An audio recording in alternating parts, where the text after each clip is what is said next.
Hello, everyone. My name is Brendan Marr. That noise you're hearing is my ventilator, and welcome to Page Turners They Were Not, my Star Wars podcast. Today, I'd like to talk about the guy who started it all, George Lucas. Now, I've said a lot about him on this podcast in various episodes, but I think today I'd like to talk about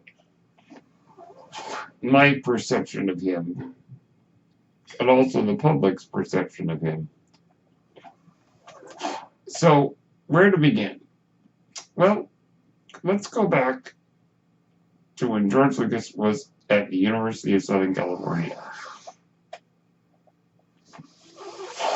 It was there that George established friendships with others who would play a large role in the film industry, such as the editor Walter Murch, the cinematographer Caleb Deschanel, who's Zoe Deschanel's dad, by the way, the filmmaker John Milius, who made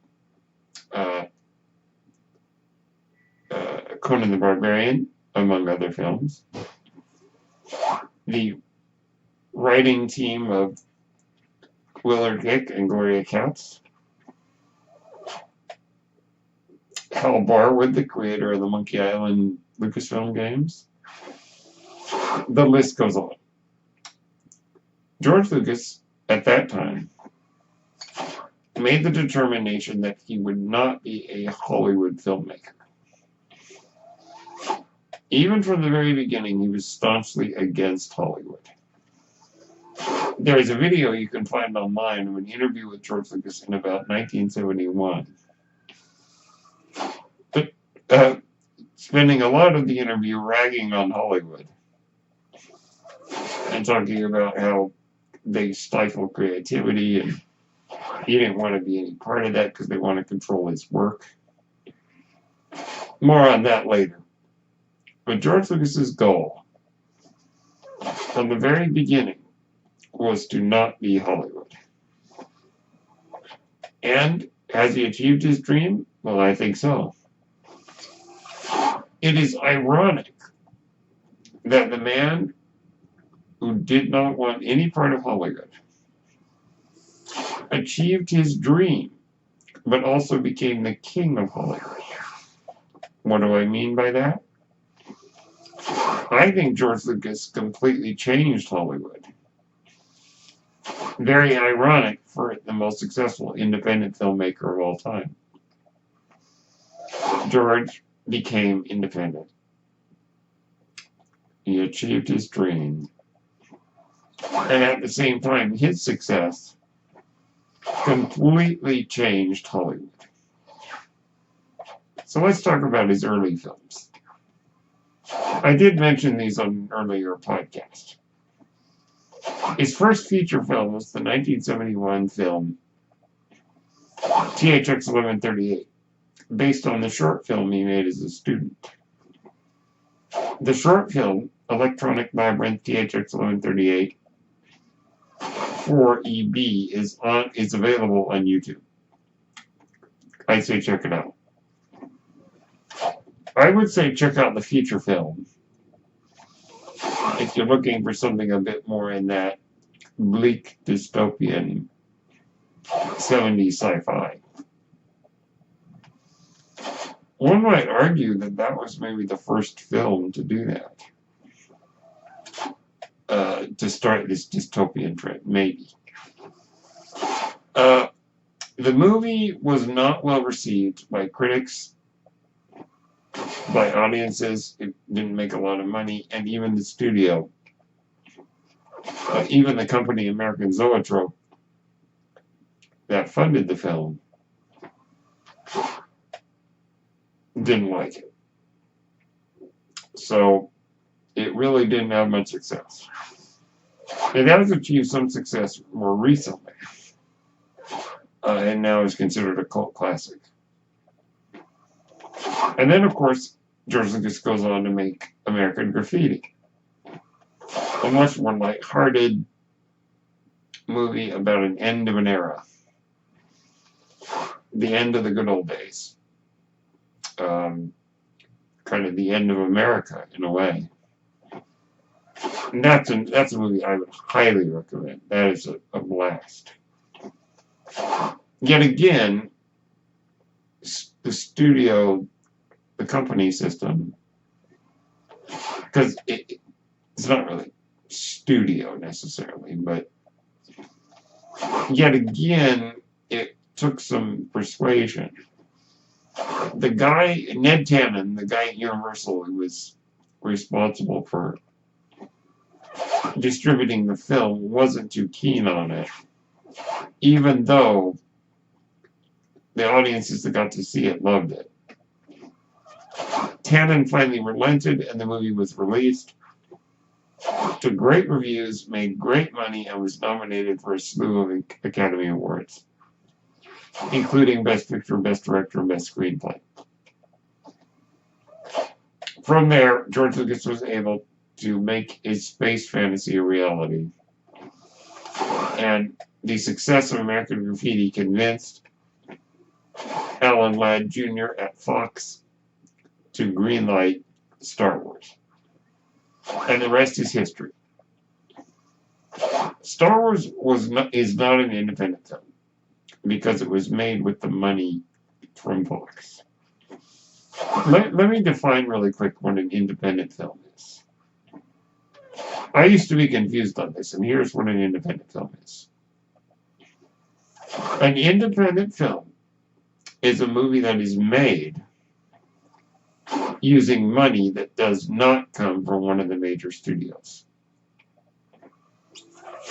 The studios distribute the film in theaters, but they're not actually the ones that made it.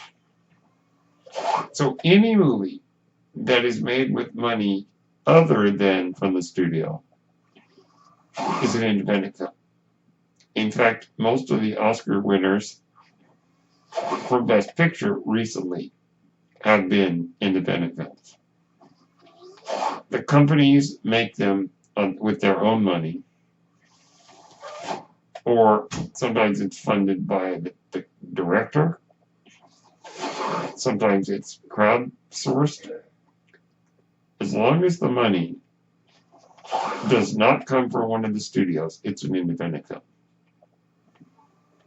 THX 1138 and American Graffiti were not studio films. They were independent films. Star Wars, however, was not independent, because the money to make it came from Fox. And oh boy, did they get a return on their investment. Now, this is very interesting. During the time of the release of Star Wars, I believe only 3 films prior to Star Wars had opened without opening credits. Fox allowed Lucas to not have opening credits in Star Wars. And, that's very common nowadays, to go right into the movie without opening credits. But back then, it was unheard of. Or nearly unheard of. Now, in The Empire Strikes Back, Lucas wanted to do that again. But for some reason, Fox said, nope, we need opening credits. And George was like, no way. And they're like, you're going to put opening credits in this movie. And George basically said, well, screw you. I'm out of here. He quit the Directors Guild. He quit the unions. He quit Hollywood and funded the movie with his own money. And The Empire Strikes Back was an independent film. And from then on, Star Wars was independent until Lucas sold it to Disney. However, even to this day, it is still an independent studio. The Star Wars movies are still independent films because the money does not come from Disney. The money comes from Lucasfilm, and that's the company. Therefore, the new movies are independent films. George Lucas achieved his dream of breaking away from Hollywood. And this allowed him to make the prequels without any interference. And I think he was also able to make Return of the Jedi without a lot of interference. And now let's discuss, is that a good thing or a bad thing? Well, you know what? For so many years, it was the classic idea of Star Wars is great, but the prequels suck. And everybody ragged on George Lucas. You remember what was going on. You remember just how much he became public enemy number one. And any discussion of the prequels immediately turned into George Lucas used to be a great filmmaker, but isn't anymore. That's the argument we would make. Why do good directors go bad? Yada, yada, yada. Now, I'm not here to defend George Lucas and say that he didn't do anything wrong. Now, let's be clear. It's all a matter of opinion. The prequels exist, and you can either like them or dislike them. The new movies exist, and you can either like them or dislike them. Heck, the original trilogy exists, and you can either like it or dislike it. Now, sometimes when we don't like a movie, we try to come up with excuses. Oh, the prequels are bad because George Lucas had too much money. Oh, the prequels are bad because nobody told George Lucas no. Now, some of these things might be true. But those factors do not automatically make a bad movie. You have seen directors in the history of film who had all the power, all the money, all the prestige, and they churned out great movies. It's not a matter of that. It's a matter of making movies that people like. Now, a good movie and a bad movie are not objective. They do not exist objectively. It is all up to the viewer.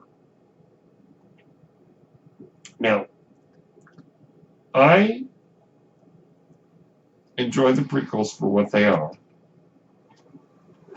I like The Phantom Menace. I like Revenge of the Sith. I don't like Attack of the Clones. But I'm not going to rag on George Lucas for that. Now, I used to. Heaven knows I used to rag on George Lucas just as much as everybody else did. Well, this guy doesn't know what he's doing. He doesn't know how to make a film. He doesn't, he should have done this. He should have done that,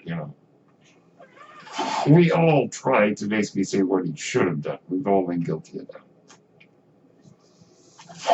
But let me just say, George Lucas is an artist. He makes the art that he wants to make. I don't think we should begrudge him the fact that he wants to make his own art.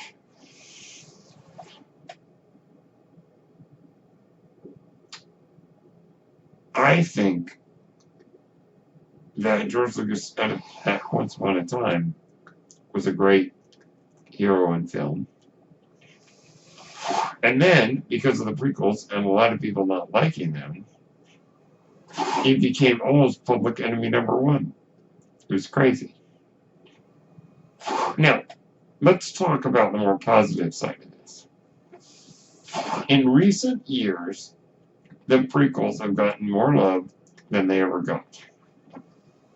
The reason I believe that is because a generation of younger folks who saw the prequels in theaters when they were little kids, or watched them at home when they were little kids, their perspective is different.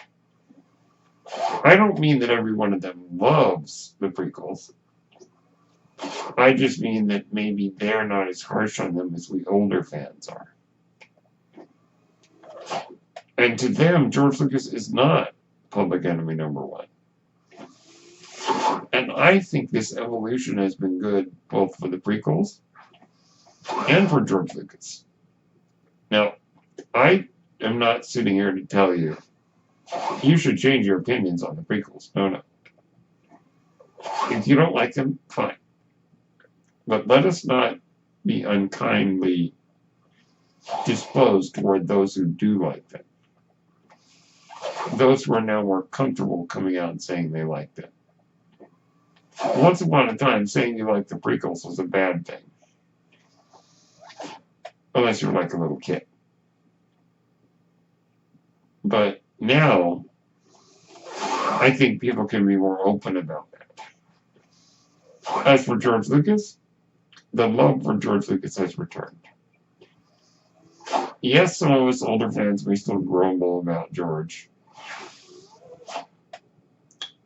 But the truth is, I think that attitudes have changed toward him. And I am glad, because the truth is, regardless of our feelings on the prequels, George Lucas created something that is truly marvelous. George Lucas created this universe that we're still talking about to this day. A man of vision, a man of truly deep understanding of human psychology. George Lucas is a genius. Yes, he stumbled, in my opinion, with some of the prequels. Yes. Most of them, yeah. Just for me personally, he did stumble a bit. But the truth is, I think without the prequels, Star Wars would not be as big as it is now. And I am just very, very happy to see that the Star Wars fandom is embracing George Lucas instead of framing him as an outcast like we used to. Unfortunately, I feel that our attitudes toward George cause him to be very sad about it. Maybe he wouldn't have sold Lucasfilm to Disney if we had generally responded better to the prequels. I think we made George a bit sad. He's still a bit burned by the attitudes that people had, and it's okay to criticize the art, because that's our job, is to be critical of art, to look at it with a critical eye. But I think some of the attacks we made on George Lucas were wrong. I think George Lucas is a genius. I am very pleased with Star Wars. I'm glad he made the prequels. Okay, were they what I wanted? No. But I'm glad he did it. And I'm glad that he has the courage to follow his dreams, even if others don't agree with what he wants to do. Those are my thoughts on George Lucas. Let me know what you think about this guy. Hopefully what I've said makes sense, to see the evolution of George Lucas from genius to pariah to genius. But for me, he is and will always be one of the great visionaries in the history of cinema. My name is Brendan Marr. That noise you're hearing is my ventilator, and thank you for tuning in to Page Turners They Were Not, my Star Wars podcast. May the Force be with you.